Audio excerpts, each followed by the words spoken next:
भगवान श्री कृष्ण द्वैपायन व्यास देव जी के द्वारा धृतराष्ट्र, पांडु और श्री विदुर जी जो साक्षात धर्मराज हैं, इनका प्रादुर्भाव हुआ। तीनों कुमारों के जन्म से संपूर्ण कुरुवंश, कुरुजांगल, कुरुक्षेत्र, इन तीनों में बड़ी उन्नति, बड़ी शांति, बड़ी प्रसन्नता हुई। जब धर्मात्मा पुरुष का जन्म होता है तो प्रकृति भी आनंदित हो जाती है। जब कोई यहां अधर्म करता है तो प्रकृति अपने को समेटने लगती है।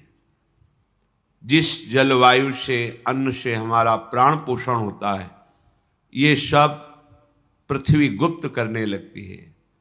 रसीले फल, जो सुखदायी स्वास्थ्यवर्धक वृक्ष, जल, वायु, ये सब प्रकृति चुराने लगती है। देखो, बड़े बड़े आम के ऐसे वृक्ष थे जिनमें कई सौ लोग आराम से नीचे बैठ सकते हैं, ढेर सारे फल निकलते। ऐसे आम, अलग अलग उनका स्वाद, अलग अलग गंध और स्वास्थ्यवर्धक, कोई उसमें केमिकल लगे हुए नहीं, सूख गए। देखो, वो विशाल काय आम वृक्ष कहां दिखाई दे रहे हैं। पानी प्रतिदिन धरा में नीचे ही चला जा रहा है, वाटर लेवल नीचे ही जा रहा है, ऑक्सीजन दूषित होता जा रहा है, अन्न शक्तिहीन होता जा रहा है, बुद्धि भ्रष्ट होती जा रही, विचार मर्यादा रहित होते चले जा रहे।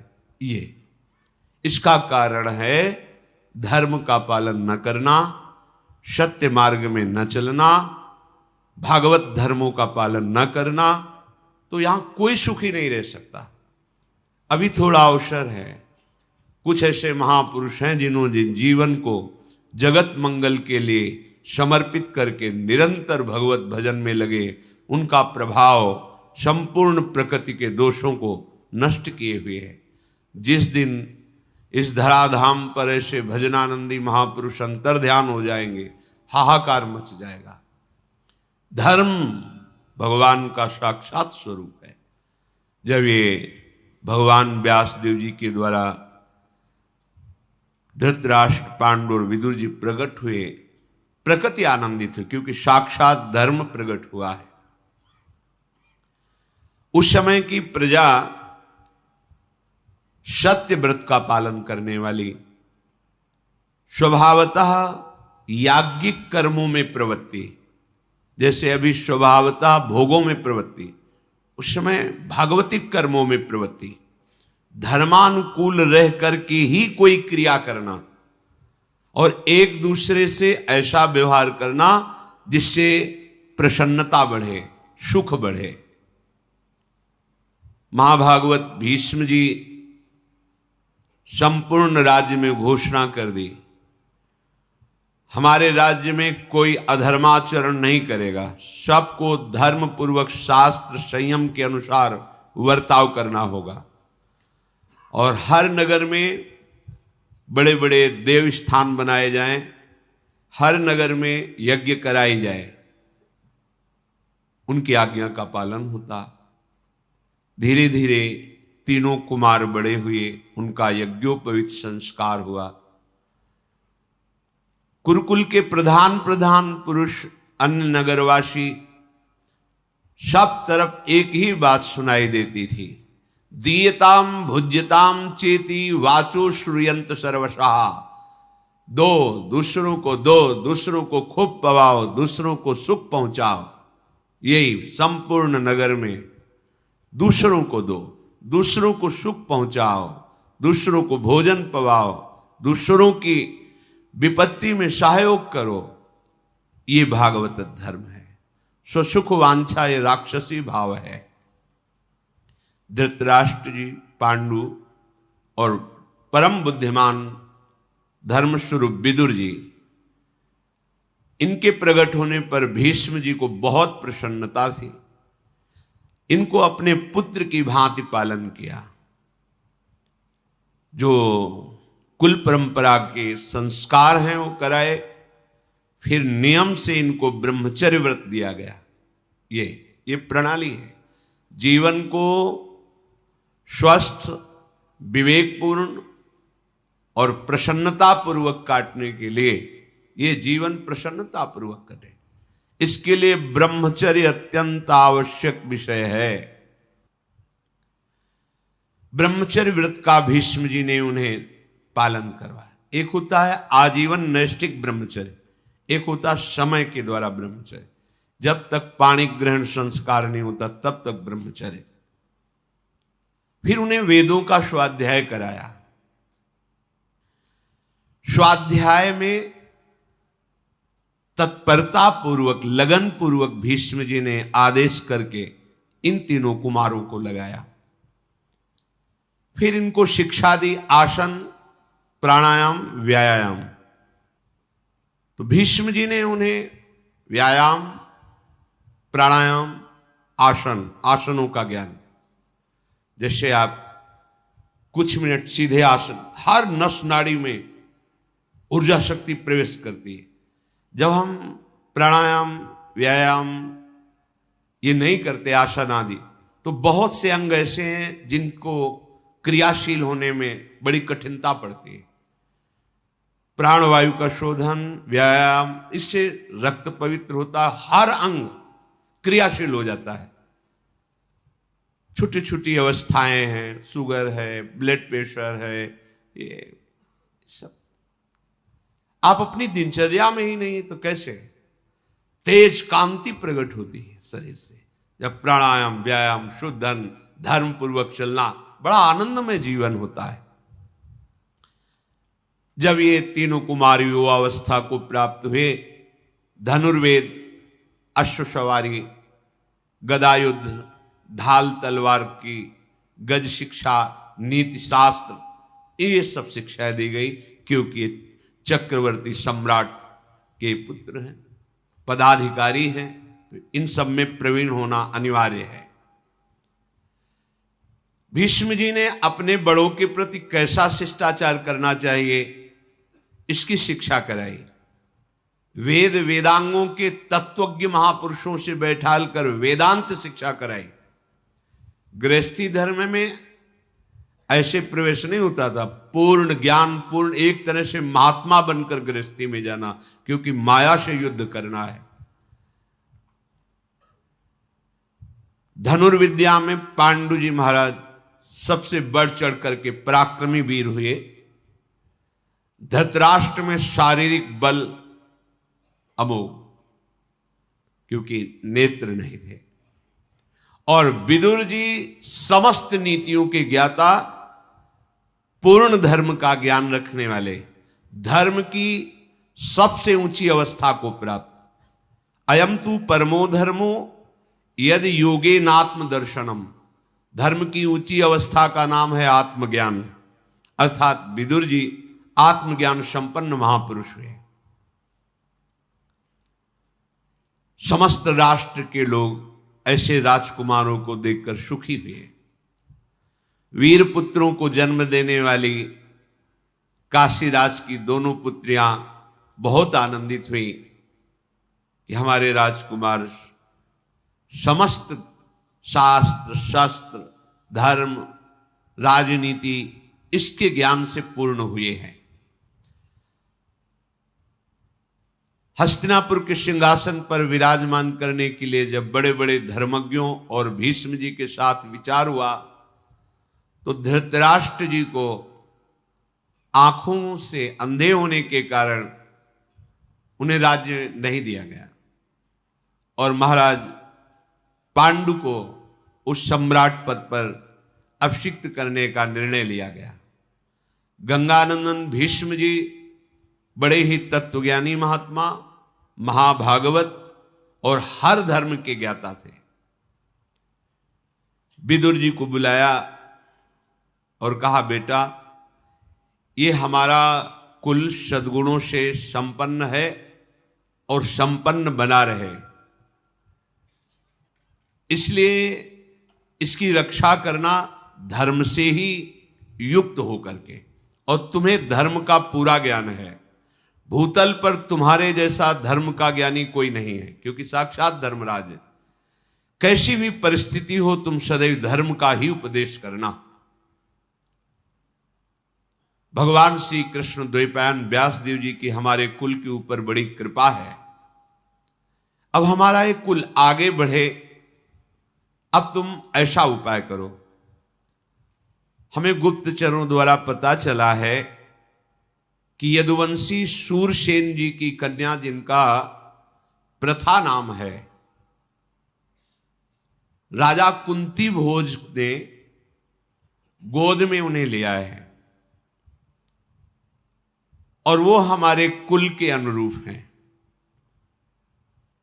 और हमें गुप्तचरों ने बताया कि गांधार राज सुबल,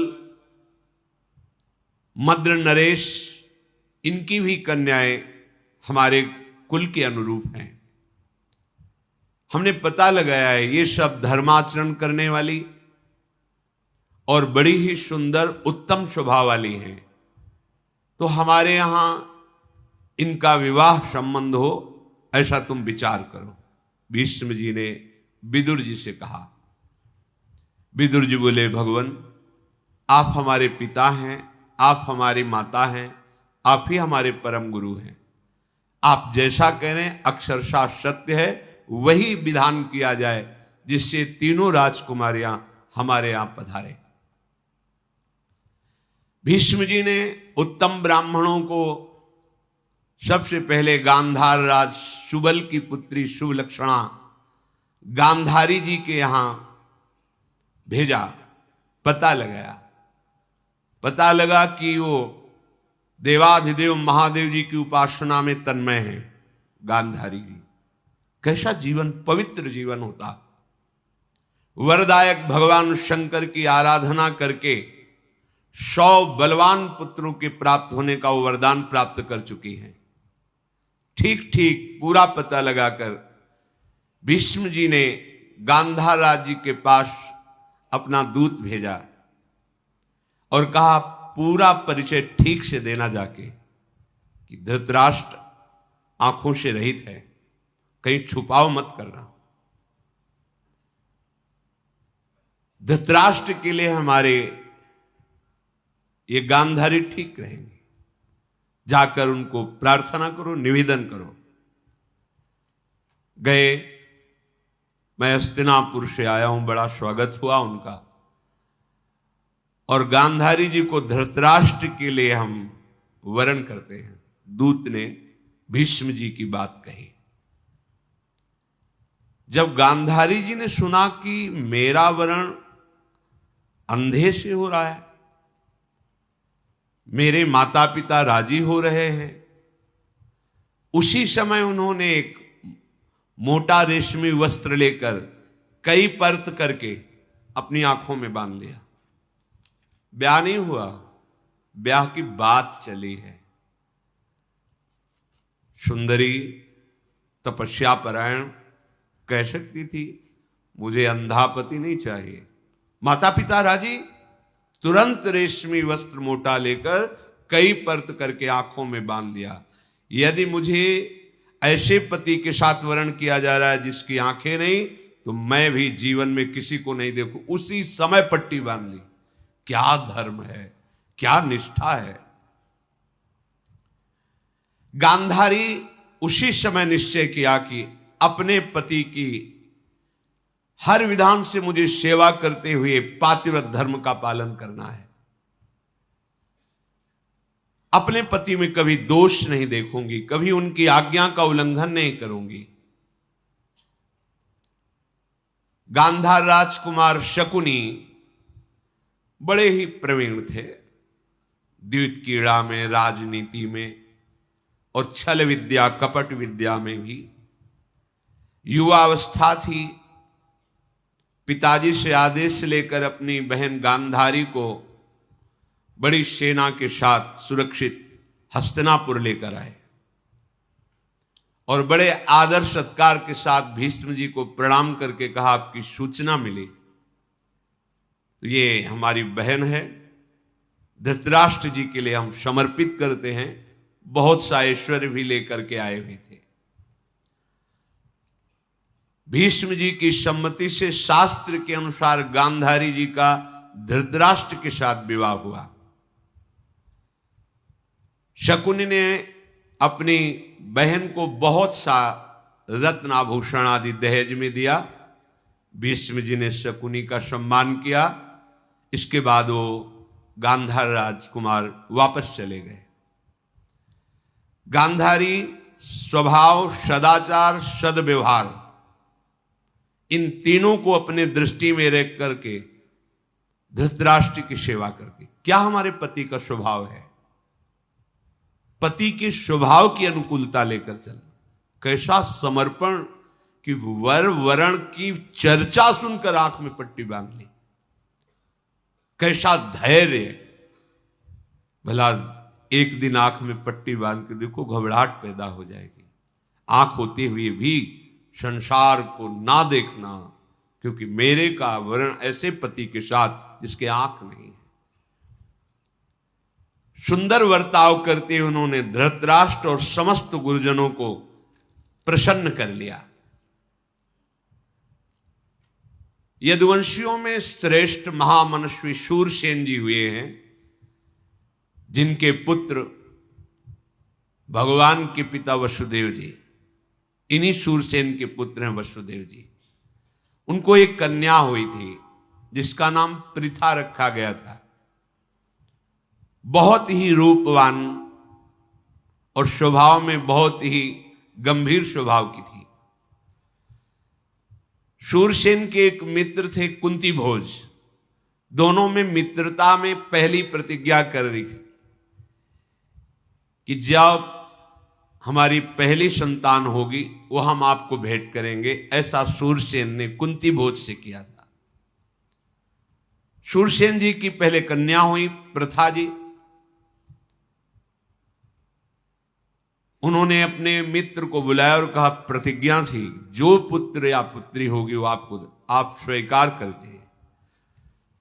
शूरसेन की कन्या पृथा को कुंती भोज ने स्वीकार किया। कुंती भोज के घर में प्रथा ब्रह्मचर्य का पालन करते हुए देवताओं का पूजन करना, जप करना और आए हुए संत महात्मा अतिथियों की सेवा करना, ये उनका प्रधान कार्य था। अभी कुछ अवस्था हुई ही थी कि बड़े ही कठोर व्रत का पालन करने वाले, धर्म में सदैव सावधान, तपस्या के महान धनी ब्रह्म ऋषि दुर्वासा जी पधारे कुंती भोज के यहां। वो अतिथि सेवा, संत सेवा में बड़ी प्रवीण थी प्रथा जी। प्रथा जी उनकी सेवा में लगी। यद्यपि वो बड़े ही क्रोधी और उग्र स्वभाव के थे, पर बहुत सहनशील, शांत रहकर सावधानी पूर्वक उनकी सेवा प्रथा जी ने की।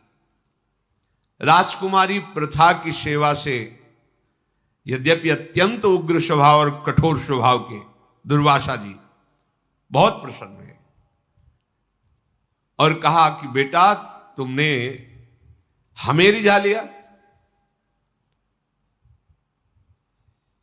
मैं तुम्हें एक मंत्र प्रदान करता हूं। इसकी प्रयोग विधि ये है और ये वशीकरण मंत्र है। तुम जिसको चाहो, जिस देवता को, उसी क्षण बुला सकती हो। मंत्र का प्रयोग करते हुए देवता तुम्हारे सामने उपस्थित होगा और जो तुम चाहोगी वो तुम्हें प्रदान करेगा। ऐसा वरदान दुर्वासा जी ने दिया। ब्रह्मर्षि दुर्वासा के कहने पर कुंती के मन में बड़ा कौतूहल हुआ। मैं जिस देवता को चाहूं उसको बुला सकती हूं। यद्यपि अभी कुमार अवस्था में ही थी। दुर्वासा जी के चले जाने पर एक दिन महल में सूर्य की किरणें अभी उदय ही हुए थे, आ रही थी। दृष्टि गई सूर्य पर। तो उन्होंने सोचा मंत्र का प्रयोग करके देखें। जो ऋषि ने कहा है कि बुलाते ही तुरंत, तो क्या सूर्य भगवान हमारे पास आ जाएंगे? उसी पद्धति से तत्काल मंत्र का उच्चारण किया। जे ही उच्चारण किया तो उत्पत्ति पालन करने वाले तेजस्वी भगवान सूर्य कहां से आए कैसे आए पता नहीं, सामने खड़े। आश्चर्यचकित हो गई, भयभीत हो गई प्रथा जी। भगवान सूर्य आकर बोले, बुलाया, मैं उपस्थित हुआ।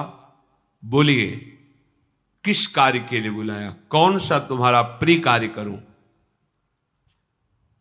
दुर्वासा जी के द्वारा दिए हुए मंत्र से प्रेरित होकर मुझे यहां आना पड़ा। कुंती जी ने हाथ जोड़कर कहा प्रणाम करके कि भगवान, बस ऋषि ने मंत्र दिया था, मैं उसका प्रयोग करके देखना चाहती थी कि क्या ऐसा होता है। आ गए, आपसे हमें कुछ नहीं चाहिए, आप पधारिए, भय मत करो, हमारा आना व्यर्थ नहीं जाएगा। मेरा दर्शन अमोघ है, मेरा आवाहन व्यर्थ हुआ तो निसंदेह तुम्हें बड़ा पाप लगेगा। किसी भी बड़े देवता को प्रयोग के लिए नहीं बुलाया जाता कि हम मंत्र प्रयोग किए आ गए, हां ठीक है जाओ, ऐसा नहीं। लक्ष्य होना चाहिए, ये मेरा दर्शन व्यर्थ नहीं जाना चाहिए। भगवान सूर्य ने जब ऐसा कहा तो उनका, भगवान मुझे कोई आवश्यकता नहीं। तो उनका कि मैं तुम्हें एक पुत्र प्रदान करता हूं। तो अभी हमारी कुमार अवस्था है और यह बहुत निंदनीय होता है कि कुमार अवस्था में संतान होना। हे परम तेजस्वी सूर्यदेव, मुझे बहुत संकट में आपने डाल दिया। उन्होंने कहा राजकुमारी, तुम्हारे कन्या धर्म का नाश नहीं होगा, पर तुम्हें पुत्र होगा। कोई दोष नहीं लगेगा और तुम्हें गर्भ धारण नहीं करना पड़ेगा। भगवान सूर्य की कृपा से उसी समय महावीर एक पुत्र प्रकट हुआ।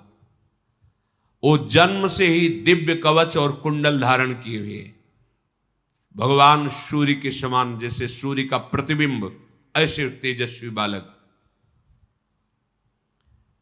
जन्म के साथ कवच कुंडल धारण किए हुए उस बालक को भगवान सूर्य ने कहा इसका नाम कर्ण होगा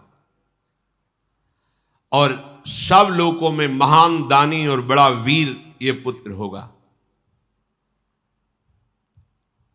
परम तेजस्वी भगवान सूर्य ऐसा कहकर अंतर्धान हो गए। इतना सुंदर पुत्र देख करके आसक्त हो गई।